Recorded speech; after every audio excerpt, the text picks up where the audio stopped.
जावेद भाई बताइए, अब तो कुछ बचा नहीं, एक चरण बचा है, आधा सैकड़ा सीटें कुल, बाकी सब जो कुछ होना हमाना था ईवीएम में बंद हो गया।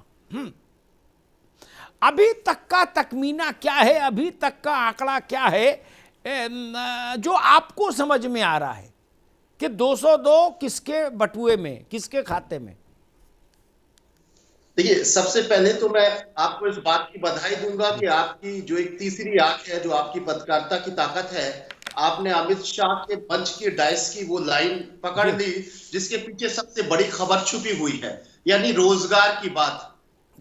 ये अच्छी बात है कि उत्तर प्रदेश में रोजगार की बात हो रही है। वो उत्तर प्रदेश जो इतना बदनाम है, कभी धर्म के नाम पर, कभी मंदिर और मस्जिद के नाम पर, तो कभी जातिवाद की गंदगी के नाम पर।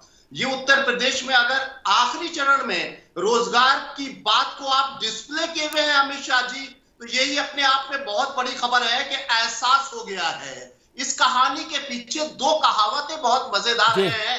एक ये कि देर आए दुरुस्त आए, और दूसरी कहावत चिड़िया चुग गई खेत तो अब क्या।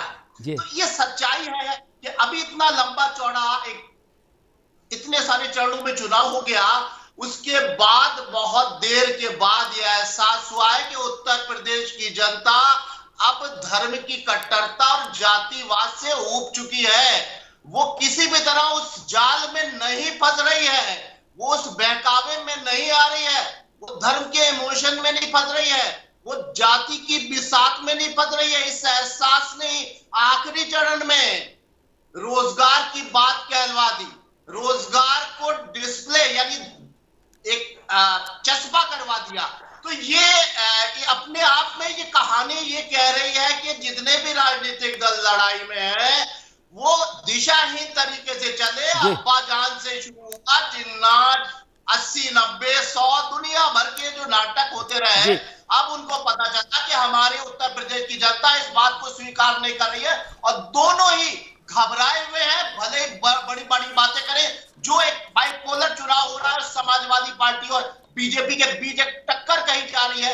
मुझे लगता है कि दोनों के अंदर इस बात की घबराहट है कि उनको खुद इस बात का एहसास है कि कोई भी बहुमत नहीं ला पा रहा है, इसलिए इनके मुद्दे दिग्भ्रमित होते जा रहे हैं, इनके दिशाहीन होते चले जा रहे हैं। ये कभी अखिलेश यादव धुएं की बात करते हैं, कभी योगी 80-90 की बात करते हैं, तो ये सारी बातें उससे साबित हो गया है। ठीक है नवेद भाई, आएंगे दोबारा में आता है आपके पास, आपने बड़ी अच्छी व्याख्या की और बाकी बातें नावेद भाई ने कही। उस स्टिकर पर मैं उस पर एक थोड़ा सा फिर से उस पर एम्फेसिस करूंगा, फिर बीजेपी के पास चलूंगा। चुनावी इतिहास में साढ़े तीन दशक में 35 साल में देश और प्रदेशों के चुनाव, तमाम चुनाव देखने के बाद मैं कह सकता हूं अपनी स्मृति के आधार पर, ऐसा पहली बार हुआ है भारत के चुनावी इतिहास में प्रचार में कि किसी ये राम जन्मभूमि के समय भी ऐसा कोई डायस नहीं बना कि जिस पर चिपकाया गया हो कि रामलला हम आएंगे ना। उसमें तो जहां का साउंड है, गुड्डू साउंड सर्विस, उसी का नाम चलता था, अब्बास साउंड सर्विस। और दो कहावतें नावेद जी ने कही, मैं एक कहावत है, क्या है मैं एक और कह दूं, बड़ी देर कर दी हुजूर आते आते। वर्मा जी, आपको ये बात लगती है कि ये रोजगार का मुद्दा और जितनी संजीदगी से आज समझ में आया, ये पहले चरण में आ जाना चाहिए था? अपन कहाँ बाबर, औरंगजेब, हुमायूं, शेरशाह सूरी के चक्कर में फंसे थे, जिन्ना पिन्ना नहीं। यही तो मैं नवेद भाई से भी कहना चाहता हूँ और आप भी कहना चाहते जी। पहली बार कहाँ हमने रोजगार का मुद्दा उठाया? हम तो 19 मार्च 2017 को आप मेरी बात नहीं समझे भाई, एक मिनट आप मेरी बात नहीं समझे। मैंने घोषणा पत्र की बात नहीं कही, भाषणों की। ये पहली बार भारत में हो रहा है, इतना बड़ा नेता जहां बोलने आ रहा, उस पोडियम पर स्टिकर चिपकाया गया मुद्दे का, ये पहली बार हो रहा है। इसके लिए बहस करने आया हूं मित्र, भाषण तो हम भी सुन ही रहे। अमिताभ भाई जी, आप अगर लखनऊ दफ्तर में आए होंगे और शायद आप दिल्ली में हैं तो लखनऊ दफ्तर नहीं आए होंगे जी, लेकिन नावेद भाई तो निश्चित रूप से गए होंगे। वहां बाकायदा हमने स्टिकर चिपकाया है और अलग अलग मुद्दों पर स्टिकर चिपकाया है। रोजगार पे हम क्या चाहते हैं और हमने क्या किया है, इस पर भी हमने बात की। किसानों के लिए हम क्या चाहते हैं और हमने क्या किया, इस पर भी हमने बात की। नौजवानों के लिए, उद्योग धंधों के लिए, क्राइम के लिए हम क्या चाहते हैं और क्या नहीं चाहते, और क्या भविष्य में हमारी रूपरेखा है, इस पर भी हमने बात की और बाकायदा स्टिकर लगाया। हम तो जनता को बार बार बता रहे हैं कि पहले की सरकारों ने क्या किया और हमने क्या किया। भाई योगी आदित्यनाथ जी से जो मैं आपसे कह रहा था, 19 मार्च 2017 को शपथ ली, 100 दिन, 1 साल, 2 साल, 3 साल, 4 साल, 5 साल लगातार प्रेस कॉन्फ्रेंस में आए और उन्होंने कहा कि हम जिन मकसद को लेकर के चले हमने क्या कुछ किया क्या नहीं किया। आज नावेद शिको जी शायद सुन रहे हो कि कहीं बेरोजगार की बात हो, हम तो लगातार रोजगार की बात कर रहे हैं। क्या हमने किया, क्या हमने दिया, क्या हम नहीं कर पाए, इस पर भी हम बात कर रहे हैं। पिछले 10 सालों में किस तरीके के हालात थे और पिछले 5 सालों में किस तरीके का उत्तर प्रदेश के हालात बदले हैं, ये भी हम बात कर रहे हैं। हम तो बाकायदा आंकड़ा देकर के बात कर रहे हैं ना। आप नौकरियों की बात कर रहे हैं, नौकरियां हमने बार बार चीख करके, मुझे लगता है कि मुख्यमंत्री जी से लेकर के आदरणीय प्रधानमंत्री जी तक और हमसे हमारे बीच में जो भी प्रवक्ता आपके साथ बैठा होगा उसने बार बार आपसे कहा होगा कि हमने सरकारी क्षेत्र में 5 लाख नौकरियां भैया, और साथ में ये भी बताया होगा कि समाजवादी पार्टी और बसपा ने क्या किसी नौकरी सरकारी क्षेत्र में दी। ठीक है, किसी ने नौकरी नहीं दी, आपने दी, अच्छी बात है। मैं एक निवेदन करूं, भाजपा सपा लड़ रहे हैं चुनाव, उनका बीपी बढ़ना स्वाभाविक है। आखिरी युद्ध में आते आते थकान भी हावी हो जाती है, थोड़ा वो एंजाइटी भी बढ़ जाती है। तो मैं सब मेरे मित्र लोग हैं ना, ये 7 के बाद मिलेंगे मुझे तो बड़े प्यारे लोग हैं सब, लेकिन 7 तक तो भाई झंझट है ही। ठीक, भाई उत्साहित हैं हम लोग। रुको बाबू, रुको ना, अरे रुको ना बाबू, रुको। एक बात और कहूँ, सरकारें गलती कहाँ करती, मेरा काम है वो बताना। बाकी अच्छी अच्छी बातें बताने के लिए देश में और चैनल बहुत है, और बाकी प्रवक्ता खुद ही हैं, नहीं तो चैनल भी हैं आपकी मदद के लिए, सब लोग बताते हैं आपके पक्ष में जो भी जिसको जो समझ में आता। मैं उस प्रजाति का आदमी नहीं। अभिषेक वाजपेयी जी, 2 बातें,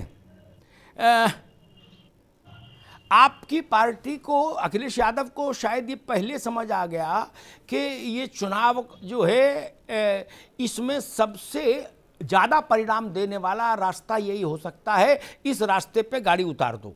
ठीक, तो उन्होंने वो नाम याद कर लिए जो एमएलए को भी याद नहीं होते, क्या जिलाध्यक्ष स्तर के आदमी को भी याद नहीं होते, मुझे छोड़ के, क्या पत्रकारों को भी याद नहीं होते थे। बीएड, टीईटी, अनुदेशक, शिक्षा मित्र, शिक्षा प्रेरक, आंगनवाड़ी, आशा वर्कर, सब याद कर लिए वो। क्या उनको शायद समझ आ गया कि नहीं, यहां पर राजनीतिक लाभांश मिलेगा, इसलिए इस रास्ते पे चलो। अभिषेक वाजपेयी, देखिए अमिताभ जी, जैसा कि आप कह रहे हैं ऐसा कुछ भी नहीं है। सबसे बड़ी चीज है कि जितने भी आंदोलनरत थे, मैं आपकी बात के जवाब देने से पहले छोटे अपने भाई भारतीय जनता पार्टी के मित्र का जवाब दे दूं।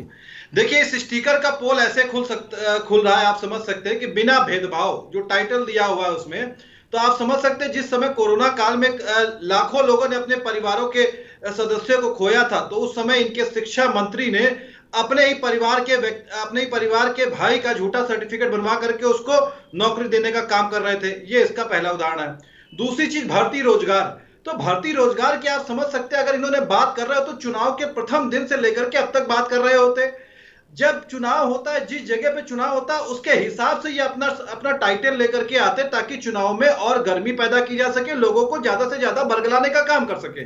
दूसरी बात, तीसरी चीज, इस समझने वाली बात यह कि अगर इनको जनता की चीजों की जरूरत होती या उनकी बात कर रहे होते, तो शायद इनको उस बात में ध्यान आ जाता कि जिस समय तकरीबन यूपी 888 की 15 से ज्यादा भर्तियां थी, वो पेंडिंग रह गई। इसमें लोग रोज जब धरने पर बैठे थे तो उन्होंने इतनी लाठीचार्ज कराई कि महिलाओं के ऊपर भी लाठीचार्ज कराई, जिसमें एक महिला का गर्भपात तक हो गया था। वो दिन शायद ये भूल गए हैं। ये कौन सी जनता की मुद्दों की बात करते हैं, बड़े बड़े पोस्टरों की बात करते हैं। मुझे नहीं लगता कि शायद लोकतंत्र की इतनी बड़ी कभी हत्या हुई हो कि जिस समय वोटिंग पड़नी हो तो भारतीय जनता पार्टी अपने बैनर छपवा करके पेपरों में बाकायदा एडवर्टीजमेंट निकलवाता है। तो इस तरीके से आप समझ सकते हैं। देखिए, ये जो भारतीय जनता पार्टी दोहरे चरित्र की पार्टी है।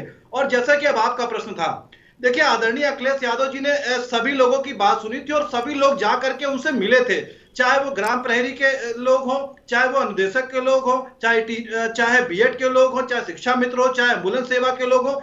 सबसे मिले थे, उनको आदरणीय अखिलेश यादव जी ने आश्वासन भी दिया है। और मैंने जैसा कि पहले भी कहा हुआ था कि 3 साल हम कोई भी वैकेंसी नहीं निकालेंगे और जो वैकेंसियां पेंडिंग हैं उनको भरने का काम करेंगे। साथ में हम समाजवादी पार्टी के समय की जो वैकेंसियां थी उनको भी भरने का काम करेंगे। उत्तर प्रदेश इतना दुर्भाग्यशाली प्रदेश है, देश का इकलौता इतना दुर्भाग्यशाली प्रदेश है जिसमें सारे नेता युवाओं के लिए रात रात भर जग रहे हैं, हर पार्टी के रोटी भी नहीं खा रहे, युवाओं की चिंता में दुबले हो गए। लेकिन भर्ती 2010 की भी पेंडिंग चल रही।